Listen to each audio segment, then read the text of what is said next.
Poparice Government of Assam Office of the Executive Engineer Haflong Water Resource Division Haflong অর্থাৎ এটো executive engineer অফিসৰ পৰাই advertisement ওলাইছে water resources division Haflong dated to চাব পাৰিছে 3rd July 2024 ত ওলাইছে এডভাৰটাইজমেন্টত ক্লিক আছে south in accordance with the approval accorded by the North Kasar Hills Autonomous Council Haflong by letter number Iman dated 27th June 2024 applications are invited from Indian citizen in standard form as published in part 9 of Assam Gazette from intending candidates for filling up the following vacant posts under Water Resources Department Haflong অর্থাৎ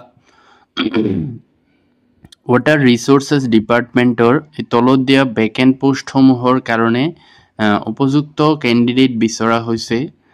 তো তলত অৰ্হতাসমূহ লিখা আছে হেইমতে আৰু apply তো কৰিব লাগিব standard ফৰ্মত অৰ্থাৎ কিতাবৰ দোকানত আপোনালোকে এটা ফর্ম পাব এই ফর্মত হবিহে লিখি পেলাই জমা দিলে হল কোড জমা দিব হেখিনিও লিখা আছে তো চাই লওক জুনিয়ৰ অ্যাসিস্ট্যান্ট আছে গ্ৰেড 3 পোস্ট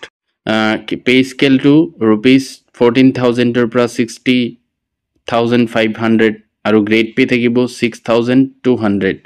আৰু কেটা পোস্ট আছে তিনিটা পোস্ট আছে আৰু এজ লিমিট তো হ'ব as on 1st January 2024 18 to 40 years অর্থাৎ 18 পৰা 40 বছৰ হ'ব পাৰিব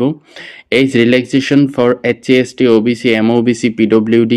as per rules অৰ্থাৎ ৰিজাৰ্ভেশনৰ রুল মতে হিসকলক রিল্যাক্সেশন দিয়া হ'ব qualification to Silok bachelor's degree with diploma in computer application 6 months অর্থাৎ bachelor degree আৰু computer applicationত কৰা থাকিলে হল 6 monthsৰ তাৰ পিছত সেকশন অ্যাসিস্ট্যান্টৰ গ্ৰেড 3 আৰু এটা পোস্ট আছে আৰু এক ধৰণৰ পোস্ট মানে তো হেতুৰ গ্ৰেড পে 14000 ৰ পৰা সৰি পে স্কেল টু 14000 ৰ পৰা 60500 আৰু গ্ৰেড পে 5600 টকা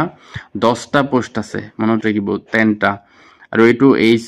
18 ৰ পৰা 40 আৰু ST HC OBC ৰ কাৰণে ৰেহাই দিয়া হ'ব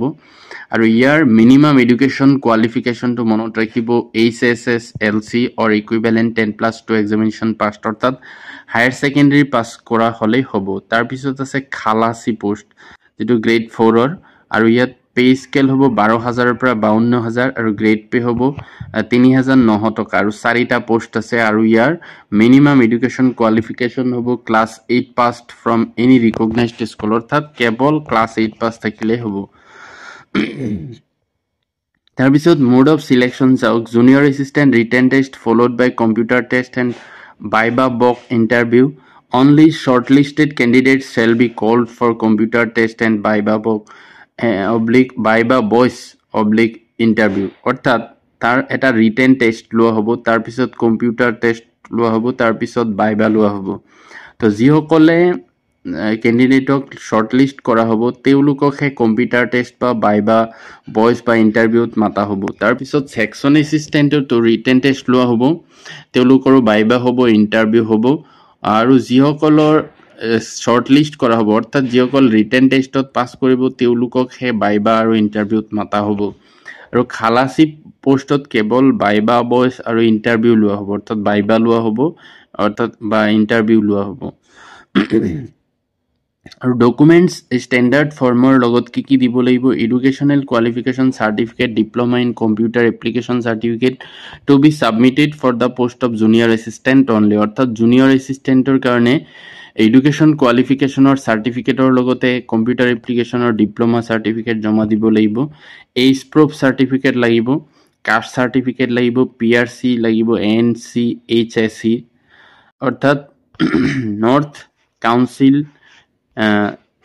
হিলস অটোনমাস কাউন্সিলৰ পাৰ্মানেন্ট ৰেসিডেন্ট সাৰ্টিফিকেট লাগিব আৰু এমপ্লয়মেন্ট এক্সচেঞ্জ ৰেজিস্ট্ৰেশন সাৰ্টিফিকেট লাগিব আৰু পাসপোৰ্ট সাইজৰ 2 কপি ফটো লাগিব আৰু অটোনমাস কাউন্সিল কোৰ্টৰ 10 টকাৰ এটা ফি স্টাম্প লাগিব general conditions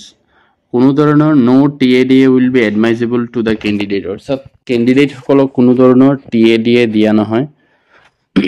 incomplete application will be summarily rejected অৰ্থাৎ যিবিলাক এপ্লিকেশ্যন ইনকমপ্লিট থাকিব অৰ্থাৎ কিবা বাকি থাকিব খালি থাকিব এইবিলাক ৰিজেক্ট কৰা হ'ব last date for submission of application in the office of the undersigned is 15th of July 2024 during office hours আৰু ইয়াৰ লাষ্ট ডেটটো হ'ব 15 জুলাই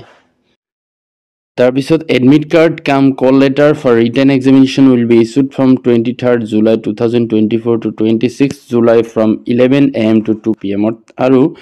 এই যেটো ৰিটেন টেষ্ট হ'ব তাৰ এডমিট বিলাক 23 জুলাইৰ পৰা 26 জুলাইলৈকে দিয়া হ'ব 11 বজাৰ পৰা 2 বজালৈ তো এইখিনি আছিল গুৰুত্বপূৰ্ণ information executive engineer Haflong water resources ডিভিজনৰ পৰা তো যিসকল প্ৰাৰ্থী এনেকুৱা এডুকেশ্যন কোৱালিফিকেশ্যন আছে তেওঁলোকে এপ্লাই কৰিব তো এইখিনি আছিল ভিডিওটো ভাল লাগিলে লাইক এটা কৰিব থ্যাংক ইউ